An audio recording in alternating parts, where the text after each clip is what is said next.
Hello दोस्तों, welcome to my YouTube channel. आज इस क्लास में संविधान का निर्माण के बारे में पढ़ेंगे। तो शुरू करते हैं। संविधान सभा की मांग। भारत में संविधान सभा के गठन का विचार वर्ष 1934 में पहली बार एम.एन. रॉय ने रखा। रॉय भारत में वामपंथी आंदोलन के प्रखर नेता थे। 1935 की भारतीय राष्ट्रीय कांग्रेस ने पहली बार भारत के संविधान के निर्माण के लिए आधिकारिक रूप से संविधान सभा के गठन की मांग की। 1938 में भारतीय राष्ट्रीय कांग्रेस की ओर से पंडित जवाहरलाल नेहरू ने घोषणा की कि स्वतंत्र भारत के संविधान का निर्माण वयस्क मताधिकार के आधार पर चुनी गई संविधान सभा द्वारा किया जाएगा और इसमें कोई बाहरी हस्तक्षेप नहीं होगा। नेहरू की इस मांग के अंततः ब्रिटिश सरकार ने सैद्धांतिक रूप से स्वीकार कर लिया। इसे सन 1940 में अगस्त प्रस्ताव के नाम से जाना जाता है। सन 1942 में ब्रिटिश सरकार ने कैबिनेट मंत्री स्टैफोर्ड क्रिप्स ब्रिटिश मंत्रिमंडल के एक सदस्य एक स्वतंत्र संविधान के निर्माण के लिए ब्रिटिश सरकार के एक प्रारूप प्रस्ताव के साथ साथ भारत आए। इस संविधान के द्वितीय विश्व युद्ध के बाद अपनाया जाना था। क्रिप्स प्रस्ताव मुस्लिम लीग ने अस्वीकार कर दिया। मुस्लिम लीग की मांग थी कि भारत के दो स्वायत्त हिस्सों में बांट दिया जाए, जिसकी अपनी अपनी संविधान सभाएं हो। अंततः भारत में एक कैबिनेट मिशन को भेजा गया। इस मिशन में दो संविधान सभाओं की मांग को ठुकरा दिया,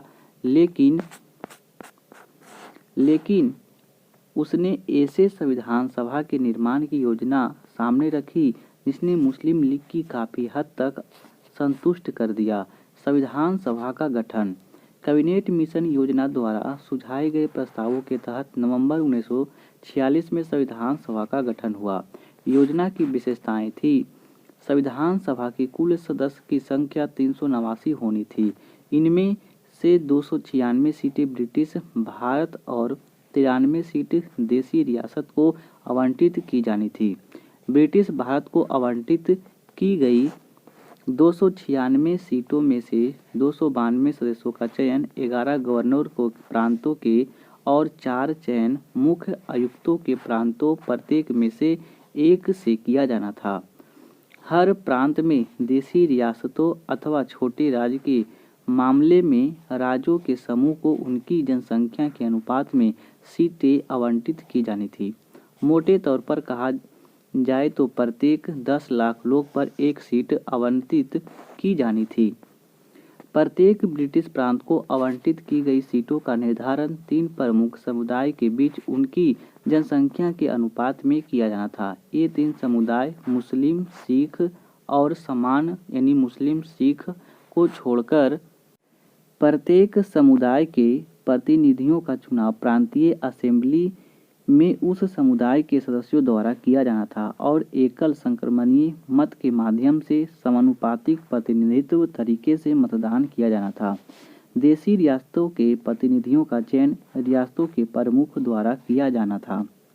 अंततः यह स्पष्ट था कि संविधान सभा आंशिक रूप से चुनी हुई और आंशिक रूप से नामांकित निकाय थी। इसके अलावा सदस्यों के चयन प्रत्यक्ष रूप से प्रांतीय व्यवस्थापिक के सदस्यों द्वारा किया जाना था, जिसका चुनाव एक समिति मताधिकार के आधार पर किया जाना था। संविधान सभा के लिए चुनाव जुलाई-अगस्त 1946 में हुआ। ब्रिटिश भारत के लिए आवंटित 296 सीटें हेतु इस चुनाव में भारतीय राष्ट्रीय कांग्रेस को 208, मुस्लिम लीग को 73 तथा छोटे समूह स्वतंत्र सदस्यों की 15 सीटें मिली।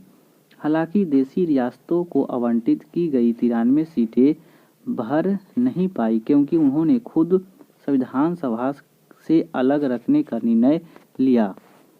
यद्यपि संविधान सभा का चुनाव भारत के वयस्क मतदाताओं द्वारा प्रत्यक्ष रूप से नहीं हुआ, तथापि प्रत्येक समुदाय हिंदू, मुस्लिम, सिख, पारसी, आंग्ल, भारतीय ईसाई, अनुसूचित जाति, अनुसूचित जनजाति के प्रतिनिधियों को जगह मिली।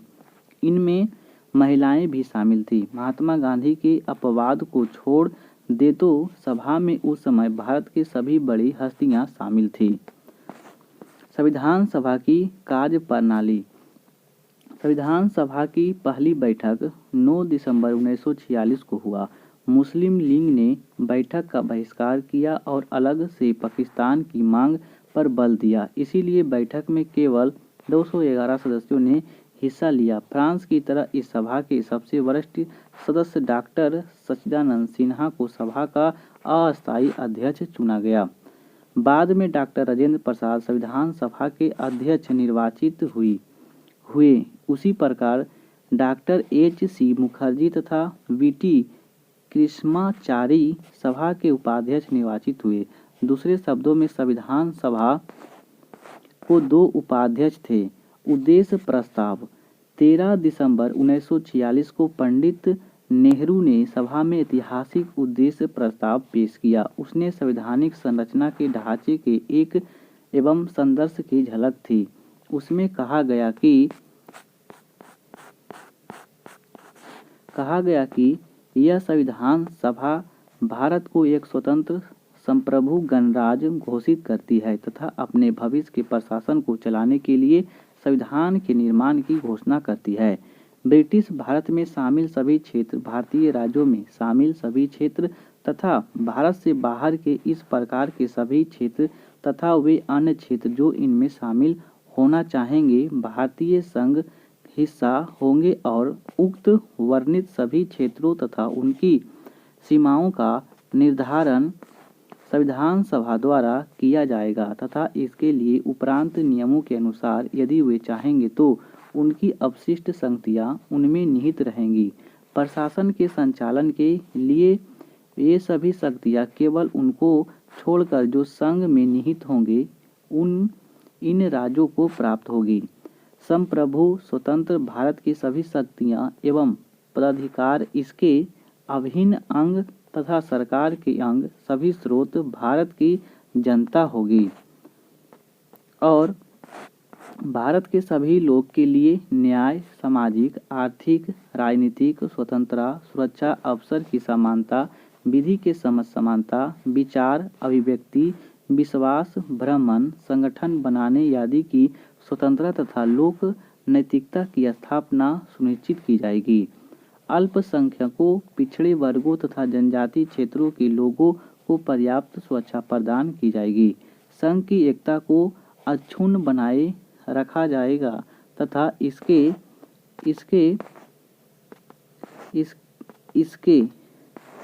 भू क्षेत्र, समुद्र एवं वायु क्षेत्र को सभ्य देश के न्याय एवं विधि के अनुरूप सुरक्षा प्रदान की जाएगी और इस प्राचीन भूमि को विश्व का उसका अधिकार एवं उचित स्थान दिलाया जाएगा।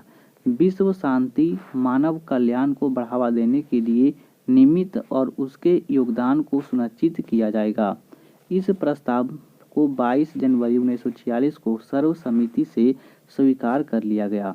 इनमें संविधान के स्वरूप को काफ़ी हद तक प्रभावित किया। इसके परिवर्तित रूप से संविधान की प्रस्तावना बनी। स्वतंत्रता अधिनियम परिवर्तन। संविधान सभा को खुद को अलग रखने वाले देशी रियासत को प्रतिनिधि धीरे धीरे शामिल होने लगे। 28 अप्रैल 1947 को 6 राज्य प्रतिनिधि सभा के सदस्य बन चुके थे। 3 जून 1947 को भारत के बंटवारे के लिए पेश की गई माउंटबेटन योजना को स्वीकार करने के बाद अन्य देशी रियासतों को ज़्यादातर प्रतिनिधियों ने सभा में अपनी सीटें ग्रहण कर ली। भारतीय हिस्सों को मुस्लिम लीग के सदस्य भी सभा में शामिल हो गए। भारतीय स्वतंत्रता अधिनियम 1947 ने सभा की स्थिति में निम्न 3 परिवर्तन किए गए। पहला परिवर्तन, भारत यानी सभा को पूरी तरह संप्रभु निकाय बनाया गया जो स्वेच्छा से कोई भी संविधान बना सकती थी। इस अधिनियम ने सभा को ब्रिटिश संसद द्वारा भारत के संबंध में बनाए गए किसी भी कानून को समाप्त करने अथवा बदलने का अधिकार दिया गया। दूसरा, संविधान सभा एक विधायक भी बन गई। दूसरे शब्दों में कहा जाए तो सभा के 2 अलग अलग काम सौंपे गए। इनमें से एक, स्वतंत्र भारत के लिए संविधान बनाना और दूसरा था देश के लिए आम कानून लागू करना। इन दोनों कार्यों को अलग अलग दिन करना था। इस प्रकार संविधान सभा स्वतंत्र भारत की पहली संसद बनी। जब भी सभा की बैठक संविधान सभा के रूप में होती थी, इसकी अध्यक्षता डॉक्टर राजेंद्र प्रसाद करते थे। जब बैठक बतौर विधायिका होती थी, तब इसकी अध्यक्षता जी.बी. मालवंकर करते थे। संविधान सभा 26 नवंबर 1949 तक इन दिनों रूप में कार्य करती रही। इस समय तक संविधान निर्माण का पूरा काम हो चुका था। तीसरा, मुस्लिम लीग के सदस्य यानी पाकिस्तान में शामिल हो चुके क्षेत्रों के संबंध में भारतीय संविधान सभा के अलग हो गए। इसकी वजह से सन 1946 में माउंटबेटन योजना के तहत तय की गई सदस्यों की कुल संख्या 389 सीटों के बजाय 299 तक आ गिरी। भारतीय प्रांतों औपचारिक रूप से ब्रिटिश प्रांत की संख्या 296 से 229 और देशी रियासतों की संख्या 93 से 70 कर दी गई। 31 दिसंबर 1947 को राज्यवार सदस्यता को अध्याय के अंत में तालिका संख्या 2.4 में प्रस्तुत किया गया है। अन्य कार्य जैसे संविधान के निर्माण और आम कानूनों को लागू करने के अलावा संविधान सभा ने निम्न कार्य भी किए। जैसे इनमें मई 1949 में राष्ट्रमंडल में भारत की सदस्यता का स्थापना किया गया। इनमें 22 जुलाई 1947 को राष्ट्रीय ध्वज को अपनाया गया। 24 जनवरी 1950 को राष्ट्रीय गान को अपनाया गया। 24 जनवरी 1950 को राष्ट्रीय गीत को अपनाया गया और 24 जनवरी 1950 को डॉक्टर राजेंद्र प्रसाद को भारत के पहले राष्ट्रपति के रूप में चुना गया। 2 साल 11 माह और 18 दिन में संविधान सभा की कुल 11 बैठक हुई। संविधान निर्माताओं ने लगभग 60 देशों के संविधान को अवलोकन किया और इसके प्रारूप पर 114 दिनों तक विचार हुआ। संविधान के निर्माण पर कुल 64 लाख रुपये का खर्च किया गया। 24 जनवरी 1950 को संविधान सभा की अंतिम बैठक हुई। इसके बाद सभा में 26 जनवरी 1950 से 51 के 52 में हुए आम चुनावों के बाद बनने वाली नई संसद का निर्माण तक भारत की अंतरिम संसद के रूप में काम किया। संविधान सभा की समितियां। संविधान सभा ने संविधान के निर्माण से संबंधित विभिन्न कार्यों को करने के लिए कई समितियां का गठन किया गया। इनमें से बड़ी समितियां थी, अन्य छोटी। इन समितियां इनके अध्यक्षों के नाम इस प्रकार थे। जैसे बड़ी समितियां में संघ शक्ति समिति जवाहरलाल नेहरू, संघीय संविधान समिति जवाहरलाल नेहरू, प्रांतीय संविधान समिति सरदार पटेल, प्रारूप समिति डॉक्टर बी.आर. अम्बेडकर, मौलिक अधिकारों, अल्पसंख्यकों, जनजातियां तथा बहिष्कृत क्षेत्रों के लिए सलाहकार समिति, परामर्शदाता समिति सरदार पटेल। इस समिति के अंतर्गत निम्नलिखित 5 उप समितियां थी। जैसे मौलिक अधिकार उप समिति जे.बी. कृपलानी, अल्पसंख्यक उप समिति H.C. मुखर्जी, उत्तर पूर्व सीमांत जनजातीय क्षेत्र असम को छोड़कर तथा आंशिक रूप से छोड़े गए क्षेत्र के लिए उप समिति गोपीनाथ बारदोई थे। छोड़े गए आंशिक रूप से छोड़े गए क्षेत्र असम के संचित क्षेत्र के अलावा के लिए उप समिति A.V. ठक्कर थे और उत्तर पश्चिम फ्रंटियर जनजातीय क्षेत्र में उप समिति प्रक्रिया नियम समिति डॉक्टर राजेंद्र प्रसाद, राज्यों के लिए समिति राज्यों से समझौता करने वाली जवाहरलाल नेहरू थे। संचालन समिति डॉक्टर राजेंद्र प्रसाद थे। छोटी समितियां वित्त एवं कर्मचारी स्टाफ समिति डॉक्टर राजेंद्र प्रसाद, प्रत्याक यानी क्रेडिटेशियल समिति अलादी कृष्णा स्वामी अय्यर थे। सदन समिति बी पट्टाभी सीतारमैया, कार्य संचालन समिति डॉक्टर के.एम. मुंशी, राष्ट्र ध्वज संबंधी तथार्थ समिति राजेंद्र प्रसाद, संविधान सभा के कार्यों के लिए समिति जे.बी. मालवंकर थे। सर्वोच्च न्यायालय के लिए तथार्थ समिति H. वारदाचारी थे, जो सभा के सदस्य नहीं थे। मुख्य आयुक्तों के प्रांतों के लिए समिति बी पटाभी सीतारमैया थे। संघीय संविधान के वित्तीय प्रावधान संबंधी समिति नलिनी रंजन सरकार, जो कि सभा के सदस्य नहीं थे। भाषाई प्रांत आयोग एस.के. डर, जो कि सभा के सदस्य नहीं थे। प्रारूप संविधान के जांच के लिए विशेष समिति जवाहरलाल नेहरू थे। प्रेस दीर्घा समिति उषानाथ सेन थे।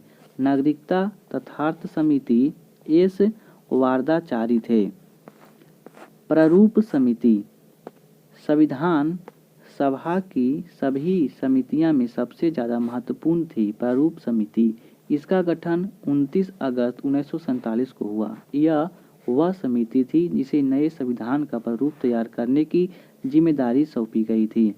इसमें 7 सदस्य थे, जिनके नाम इस प्रकार थे।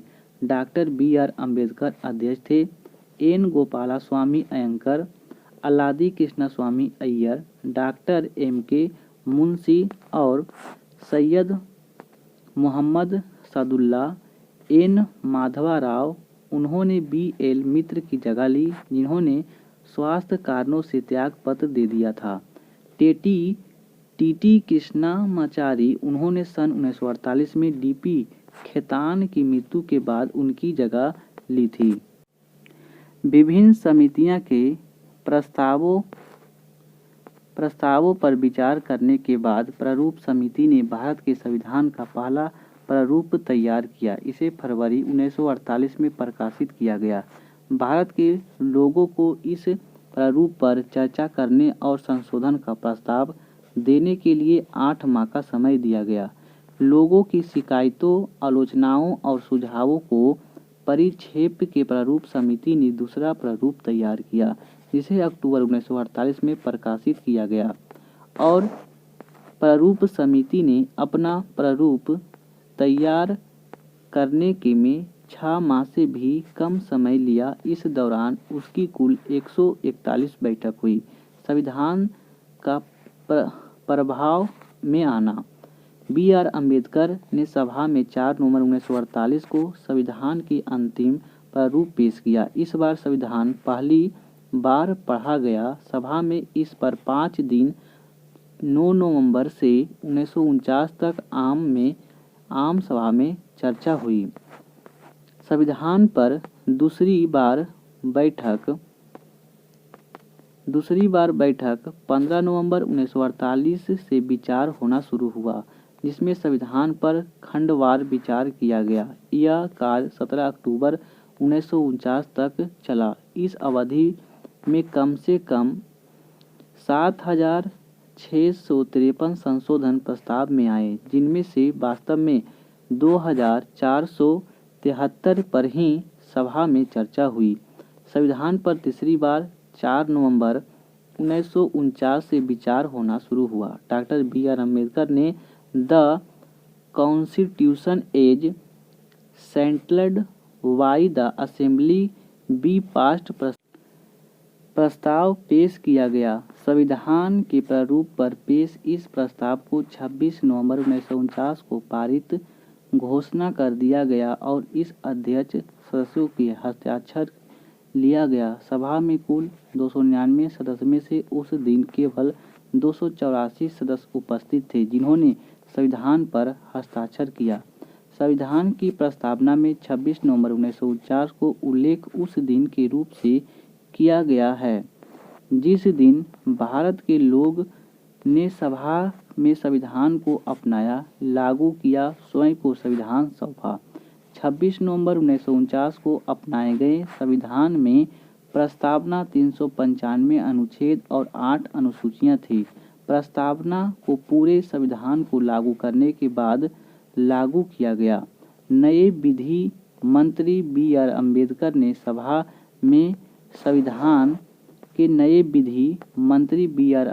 ने सभा में संविधान प्रारूप को रखा। उन्होंने सभा के कार्यकलापों को बढ़ चढ़कर हिस्सा लिया। उन्हें अपने तर्कसंगत, प्रभावशाली दलीलों के लिए जाना जाता था। उन्हें भारत के संविधान के पिता के रूप में संविधान का निर्माण और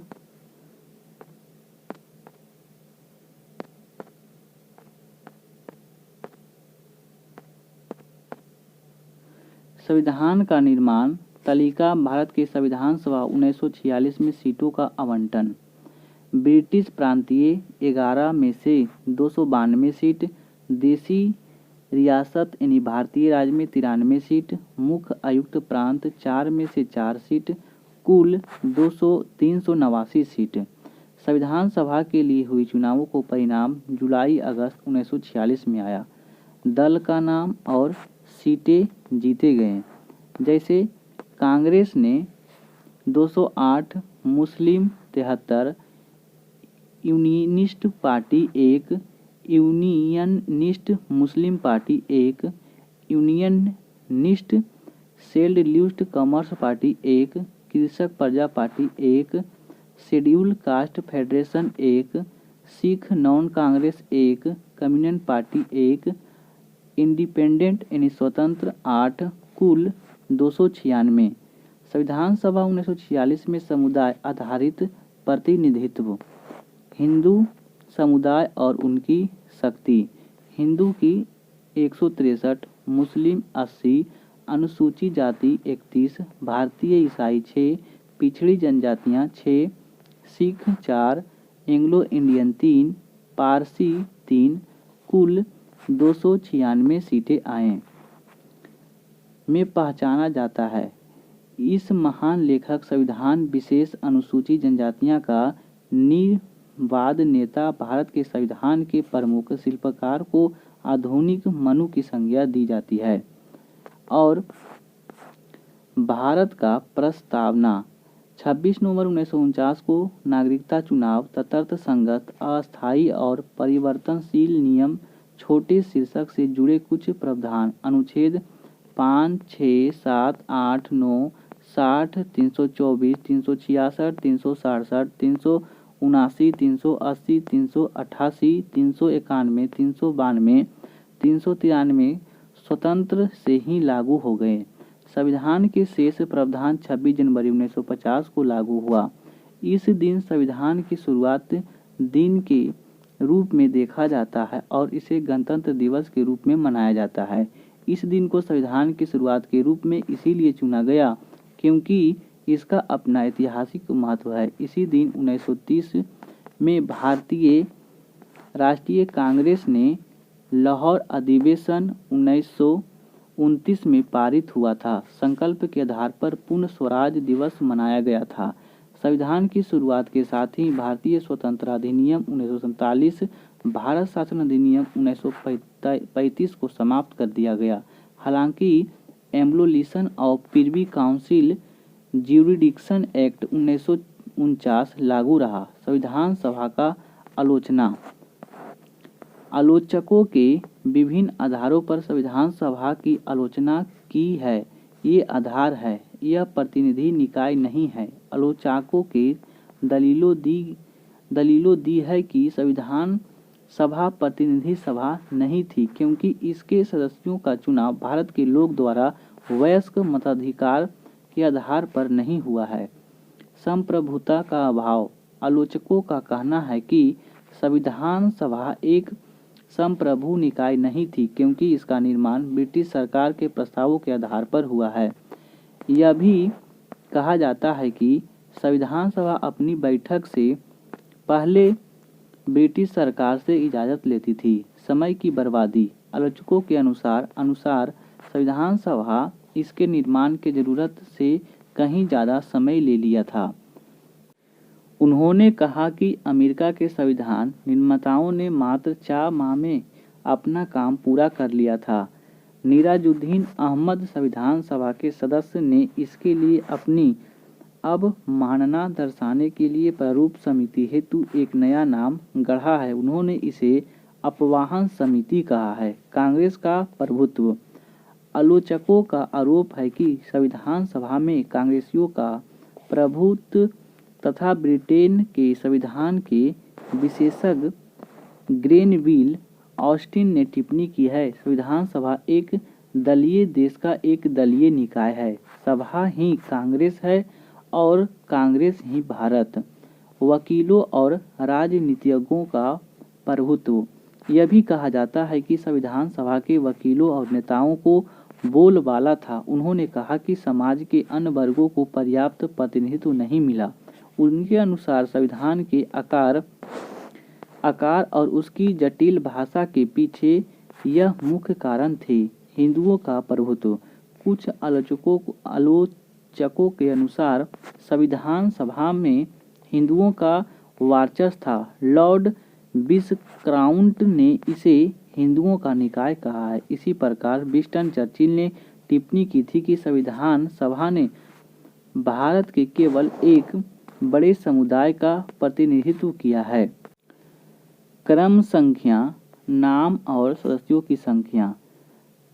229 में से मद्रास में 49, बॉम्बे में 21, पश्चिम बंगाल में 19, संयुक्त प्रांत में 55, पूर्वी पंजाब में 12, बिहार में 36, मध्य प्रांत और बरार में 17, असम में 8, उड़ीसा में 9, दिल्ली में 1 और इसी प्रकार अजमेर मेरवाड़ में 1, कुर्ग में 1, भारत राज्य रियासतों के 70 में से अलवार में 1, बरोड़ा में 3, भोपाल में 1, बीकानेर में 1, कोचीन में 1, ग्वालियर में 4, इंदौर में 1, जयपुर में 3, जोधपुर में 2 और कोल्हापुर में 1, कोटा में 1, मयूरभंज में 1, मैसूर में 7, पटियाला में 2, रेवा में 2, त्रिवेणपुर में 6, उदयपुर में 2 और इसी प्रकार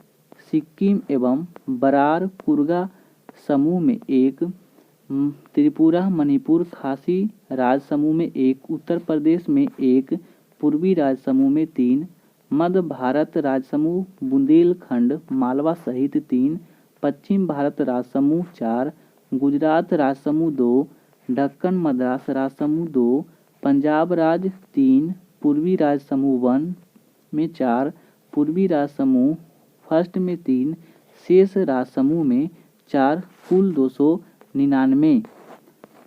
और इसी प्रकार पहला सत्र अवधि 9 से 23 दिसंबर 1946 तक, दूसरा सत्र 20 से 25 जनवरी 1947 तक, तीसरा सत्र 28 अप्रैल से 3 मई 1947 तक, चौथा सत्र 14 से 31 जुलाई 1947 तक, पाँचवा सत्र 14 से 30 अगस्त 1947 तक, छठा सत्र 27 जनवरी से 1948 तक, सातवां सत्र 4 नवंबर 1948 से 8 जनवरी 1949 तक, आठवां सत्र 16 मई से 16 जून 1949 तक, नौवां सत्र 30 जुलाई से 18 सितंबर 1949 तक, 10वां सत्र 6 से 17 अक्टूबर 1949 तक, 11वां 14 से 26 नवंबर 1949 तक।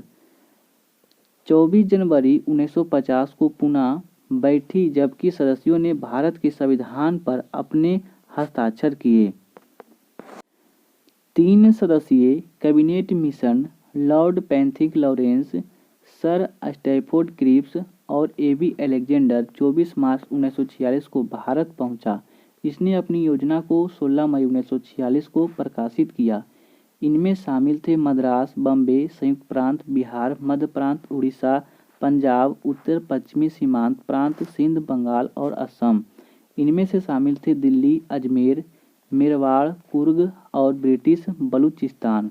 भारत सरकार अधिनियम 1935 ने कर समिति के शिक्षा के आधार पर समिति मताधिकार प्रदान किया। इनमें से शामिल थे बड़ौदा, बीकानेर, जयपुर, पटियाला, रीवा और उदयपुर। डोमिनियन विधानमंडल के रूप में संविधान सभा की पहली बैठक 17 नवंबर 1947 को हुआ। जेबी मलवंकर को इसका सदस्य निर्वाचित किया गया। ये है पश्चिमी पंजाब, पूर्वी बंगाल, उत्तर पश्चिमी सीमांत प्रांत, सिंध, बलूचिस्तान, असम, सिलहट जिला। पाकिस्तान के लिए अलग संविधान सभा का गठन किया गया। 17 अप्रैल 1952 को अंतिम संसद का अस्तित्व समाप्त हो गया। पहली निर्वाचन संसद दोनों सदनों के 7 मई 1952 में अस्तित्व में आया।